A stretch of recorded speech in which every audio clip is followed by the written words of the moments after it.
Welcome. Welcome to all as we gather in the name of Christ. I welcome you on behalf of Trinity United Church in Kitchener, Ontario. We gather as people loved by God, in whose image we are made, reconciled through Christ, who sets us free, and empowered by the Holy Spirit, who enables us to live as God's people. Let us offer ourselves to God, that we may receive strength for our weakness, courage for our fears, hope for our despair, and forgiveness for our sins. God is with us. Let us open ourselves to God's presence. God who gives to life its goodness. Voices United 260.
Let us pray. At this junction on our journey, we heed your call, O God. We gather as your people, looking for new life, looking for a new direction.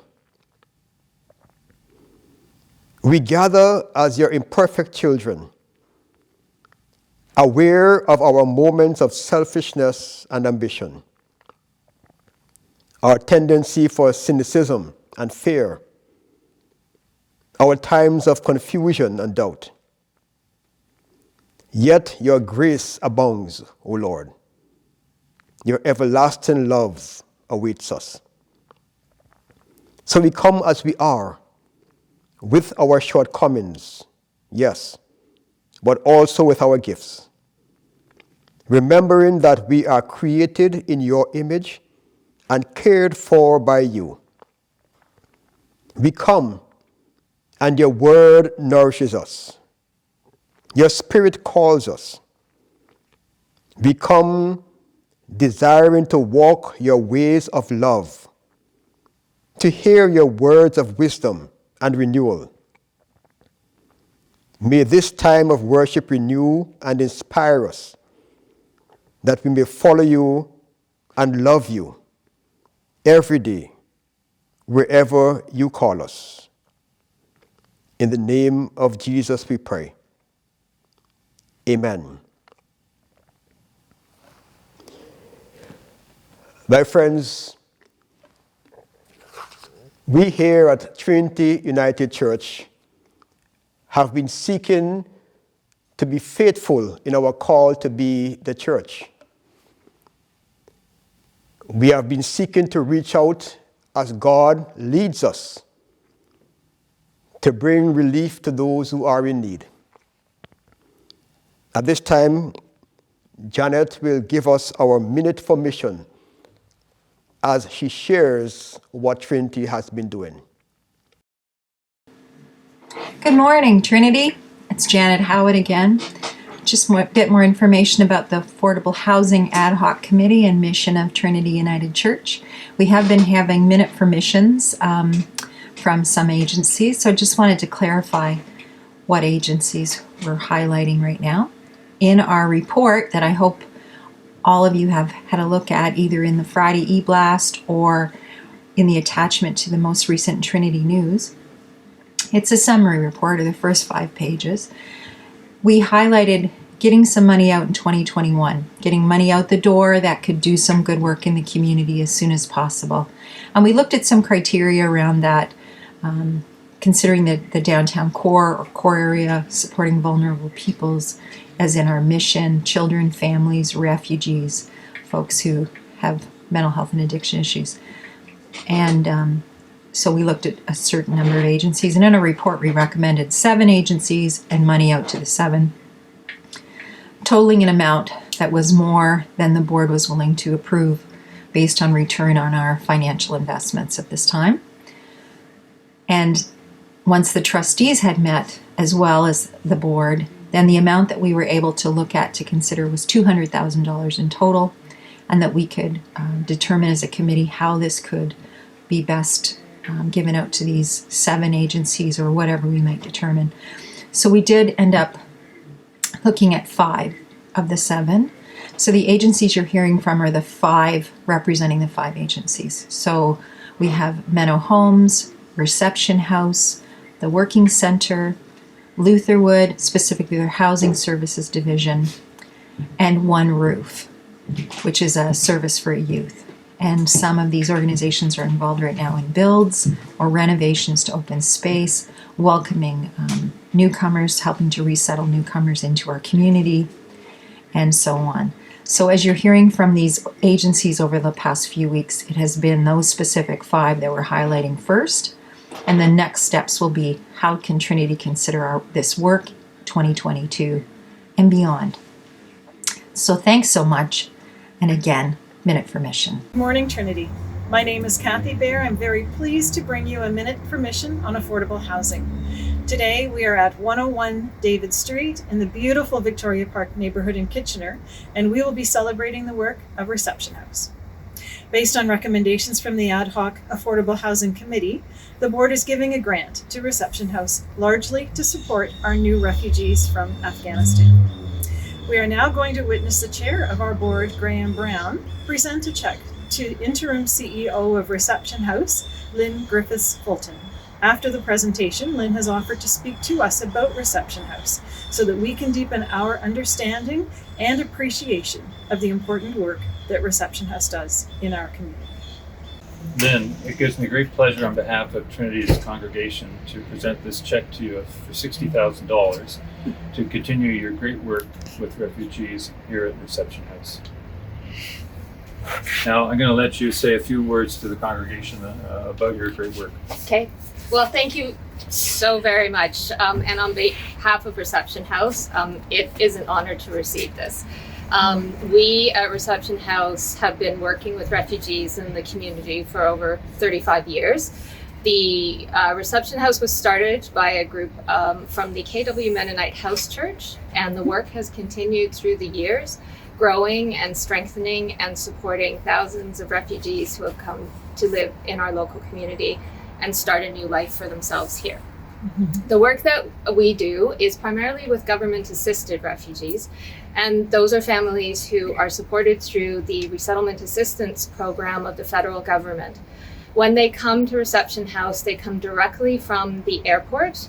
Often many people arrive, and been their first flight, and many people have been in a place displaced from their home countries for years, if not decades. So when they arrive straight to us, and we provide temporary accommodation for them until such time as we then try and find permanent accommodation.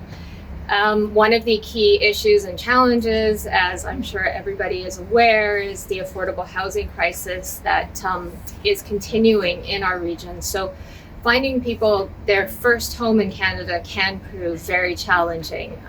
People are living on the low income with support provided, financial support provided by the federal government, but because of the cost of housing right now, that really does mean that they have to budget and often dip into the assistance that they need for other basic necessities and the child tax benefit that they receive if they're a family. So that is one of the challenges we face. The work that we do to support people, not only with the temporary and permanent accommodation piece, but also orientation to Canada, providing people with information sessions, orientation sessions around a wide range of topics to ensure that they understand some of our systems, they are feeling more comfortable as they begin their new lives here. We also help people to apply for all their government documentation, such as OHIP cards, SIN numbers, GST, so things that people will again need to begin their new life. We also have a youth program where we support the youth and the families. We have a work with a partner organization through the Center for Family Medicine. We run a refugee health clinic. Many people arrive with very complex health needs. Government-assisted refugees are processed by the UNHCR overseas and on the basis of their vulnerability. And that can often be that they have serious health conditions that cannot be treated in the refugee camp or in their country of displacement. So Canada is one of the few resettlement countries that actually does not exclude people with high medical needs to come as a refugee. And so when people arrive with the serious healthcare needs, they need to be supported almost, and sometimes actually quite urgently. So we're very thankful that we do work with partners such as the Center for Family Medicine, providing this wonderful value added to our healthcare system. We're also involved in social integration programs. We have a family matching program that supports people who would like to be matched to meet another family here in Canada. And that really is just to have fun together. There's no sort of official activities. It's whatever the two families or the individuals who are involved in the matching program feel like doing. And that can often be such a huge support to people who are feeling isolated. They have no family or friends here. It gives them a network. It gives them just friends and people who are supporting, and again, not through the official channels, just because we're a wonderful, welcoming community here, and there are people who want to reach out and want to befriend our new families. So that's a reception house in a nutshell. If you'd like to learn more about what we do, we have a website, so please look us up online. If you'd like to volunteer online, we do have a volunteer application form, so please feel free. It gives you more information about the different areas of work that we're looking for volunteers in. And again, thank you so very much for this wonderful, generous donation. It will certainly be put to good use. Thank you. Typically, Reception House helps over 300 refugees a year to resettle in the region. This year, those numbers have vastly increased due to the Afghan crisis and Canada's pledge to bring 40,000 Afghan refugees to Canada. So far, Reception House has supported 200 Afghan nationals who have come to find a new safe home here in our region. This is going to be an ongoing, long-term effort. And so, again, we're very appreciative of the support that you've provided, because that will certainly help us in our efforts to provide these new families with the support that they need. The living God be praised. Voices United 255.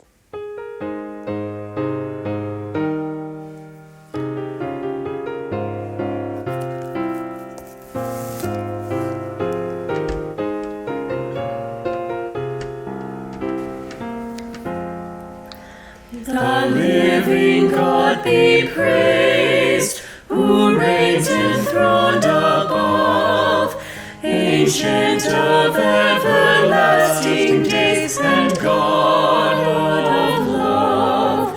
Jehovah great I am, by earth and heaven confessed, we bow before your holy name forever blessed. Your spirit still flows free, high searching where it will.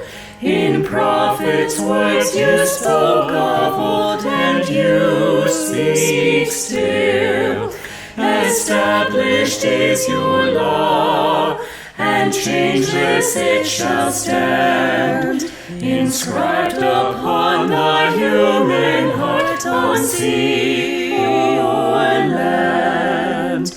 You have eternal life implanted in the soul. Your love shall be our strength and stay while ages roll. We praise you, living God.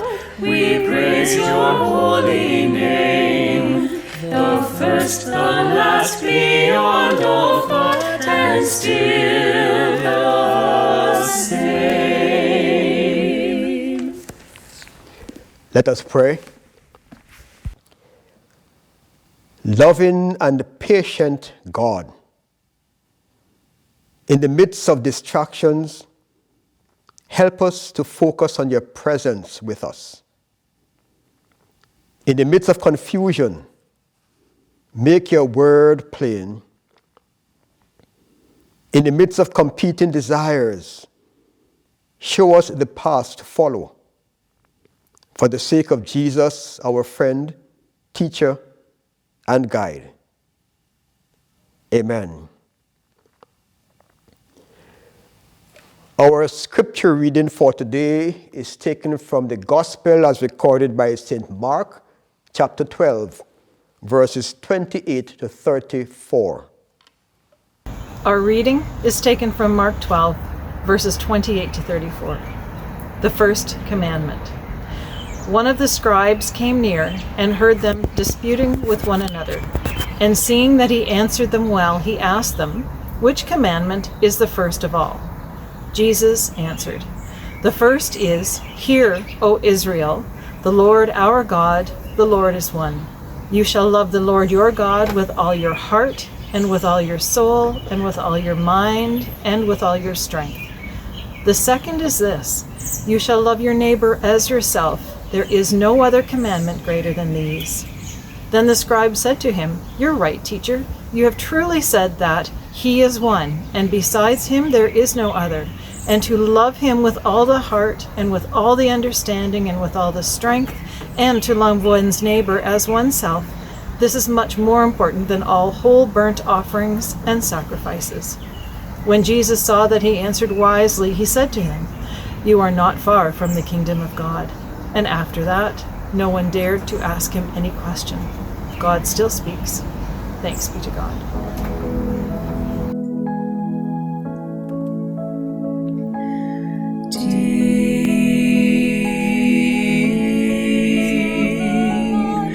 Peace to you, deep. Peace to you, deep.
Let us pray.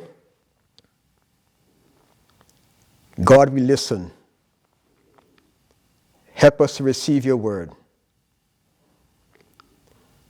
Help us, O God, to go forth into life, seeking to follow as your Spirit leads. May the words of my mouth and the meditations and commitments of all our hearts be acceptable in your sight, O Lord, our strength and our Redeemer. Amen.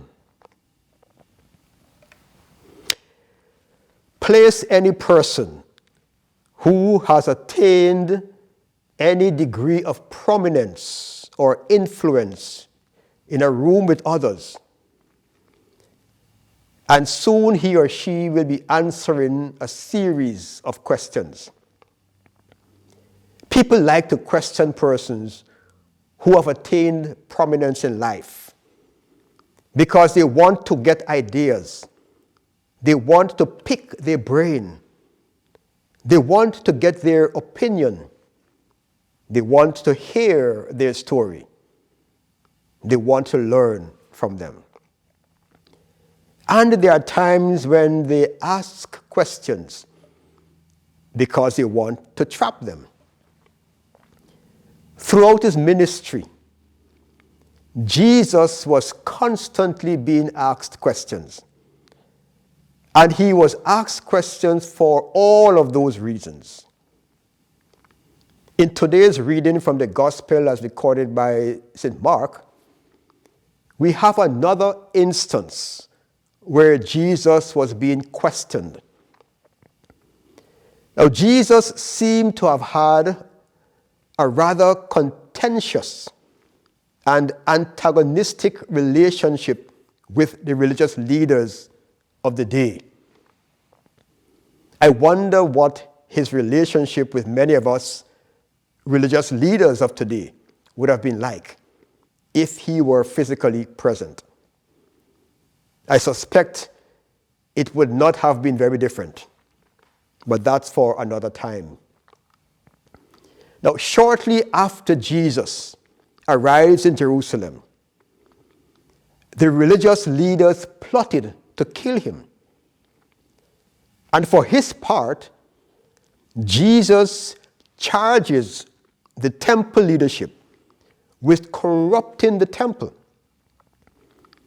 He tells a parable that indicts the priests, the scribes, and the elders as murderers of God's prophets. And he challenges the scriptural interpretation of some of them. It is in this conflict-ridden context that today's reading is located, and where we see one of those leaders standing out for the positive nature of his interaction with Jesus. Mark says that one of the scribes, sometimes referred to as lawyers because they were considered as experts in the law, one of those scribes, impressed with how well Jesus acquitted himself when questioned by those whose intention was to trap him, asks a question of him. His intention, unlike the others, was not to trap Jesus, whom he had obviously come to respect, but he wanted to learn from him. He wanted to know which among the 613 commandments that were contained in the law is the most important. It was an important question then, and it is an important question now. It sought to find the most pivotal and fundamental principle and value from which all else is derived and upon which all else depends. Here is this Jesus who is given amazingly penetrating responses to challenging questions, who faces hostility with courageous integrity, and who makes people really think about their life and where their life is going. And he wanted to learn from him. He wanted to learn what is that thing, that principle, that value around which he should center his life. What should be the foundation upon which his life is built? Have you ever felt life talking at you with similar questions? What is life all about? What is at the heart of being human? What is it in our living, in families, in our communities, in our country, in our world, that matters most? What is it in our faith that matters most? Questions that we need to ponder deeply. In answer to the scribe's question about which is the greatest commandment, Jesus says the first is to love the Lord your God with all your heart and with all your soul and with all your mind and with all your strength. And he says there's another that goes hand in hand with that. And it is to love your neighbor as yourself. There is no other commandments, he says, that are greater than these. Here is what I find interesting in this exchange between the scribe and Jesus. The scribe, this lawyer, agrees with Jesus. He says to him, "You are right, teacher. You have truly said that God is one, and beside him there is no other. And to love God with all the heart and with all the understanding and with all the strength, and to love one's neighbor as one's self, this is much more important than all burnt offerings and sacrifices." What a profound response coming from the lawyer. Jesus and the lawyer were in agreement, and that should have been the end of the matter. But Jesus made it clear that it was not the end of the matter. While he commended the lawyer for his correct understanding of the law, he also made it clear that there's more to it than that. Understanding the law is good, but that will only take you so far. It comes short.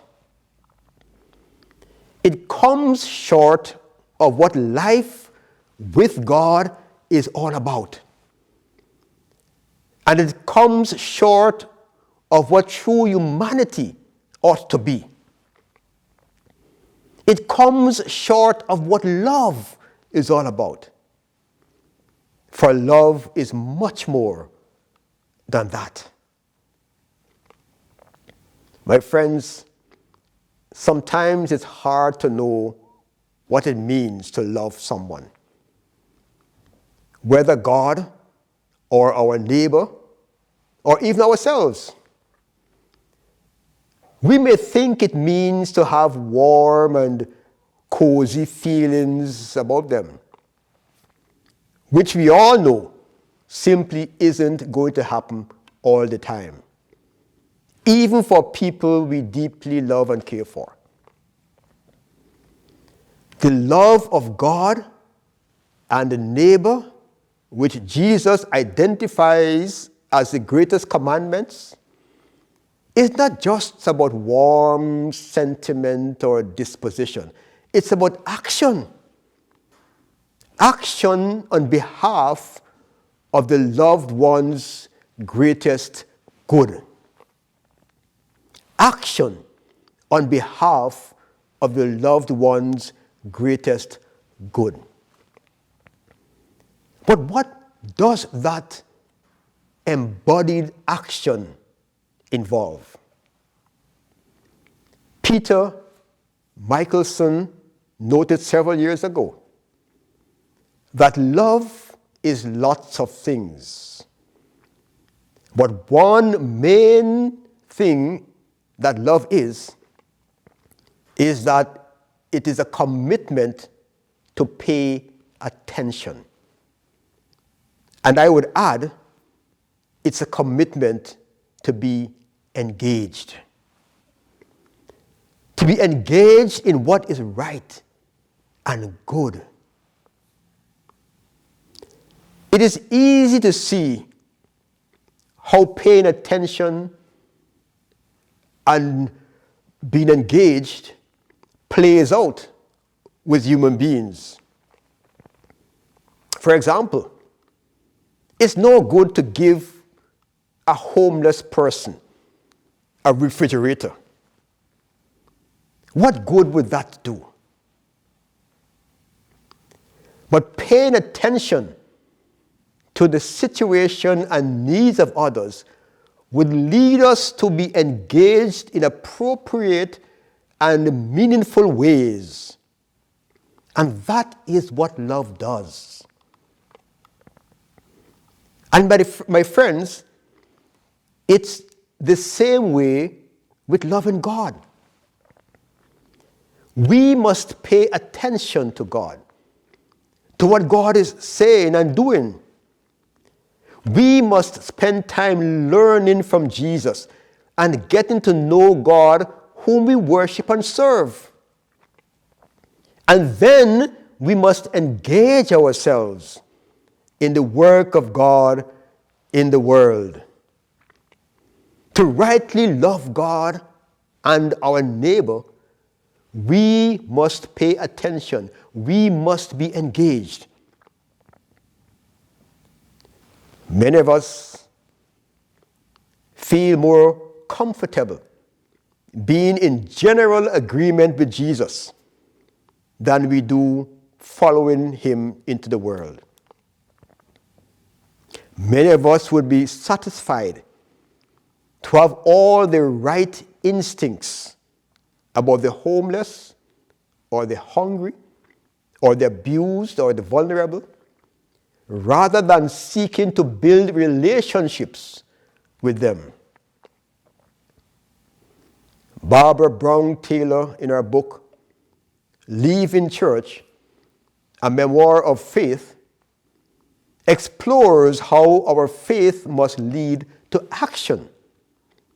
Speaking about how we use the Bible, she writes, "If I am not careful, I can begin to mistake the words on the page for the realities they describe.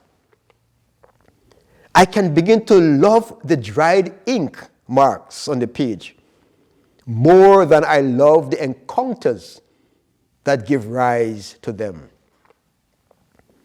If I'm not careful," she says, "I can decide that I am much happier reading my Bible than I am entering into what God is doing in my own time and place. Since shutting the book to go outside will involve the very great risk of taking part in stories that are still taking shape." The whole purpose of the Bible, she says, is to convince people to set the written words down in order to become living words in the world for God's sake. That, my friends, is what it means to love God and the neighbor.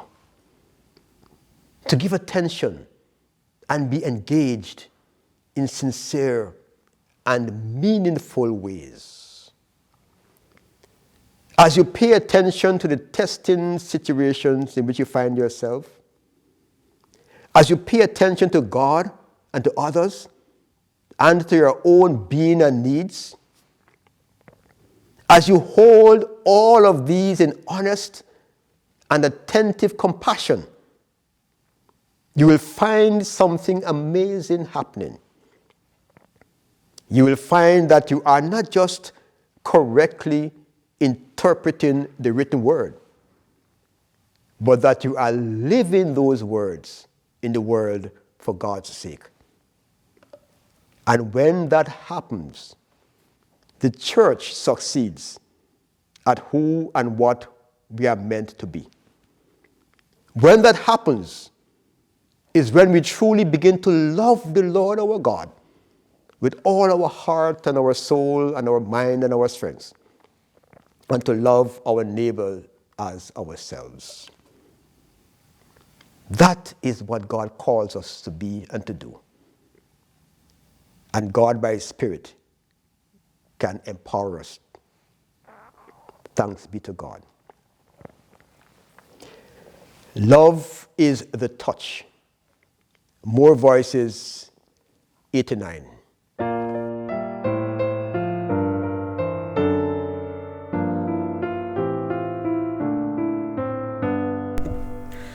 Love is the touch of intangible joy. Love is the force that no fear can destroy.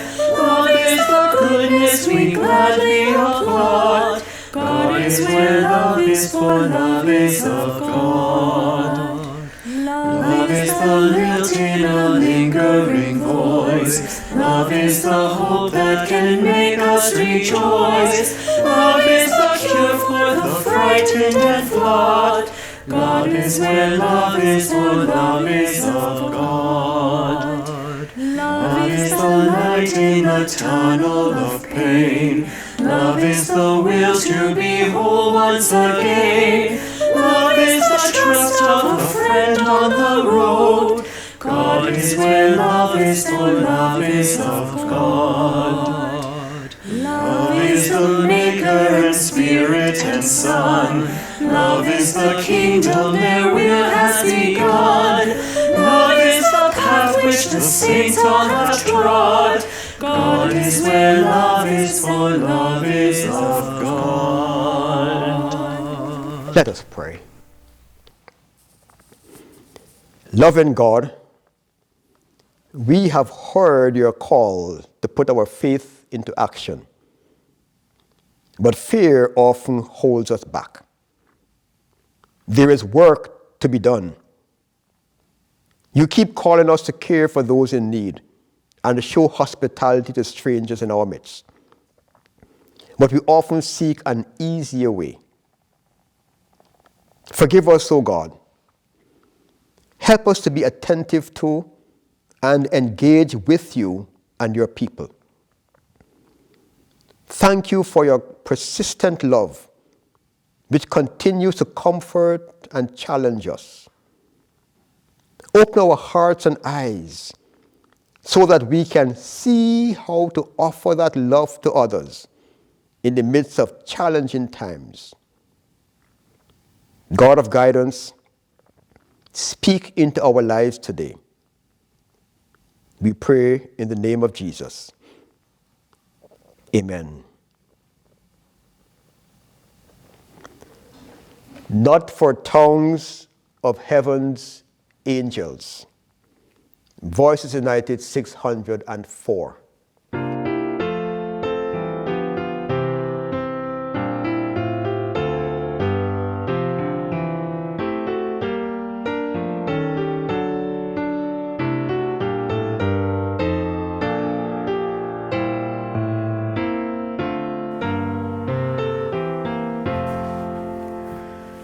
Not for tongues songs of heaven's angels, not for wisdom to discern, not for faith that conquers mountains, for this better gift we earn. May love be ours, O Lord. Love is humble, love is gentle, love is tender, true, and kind.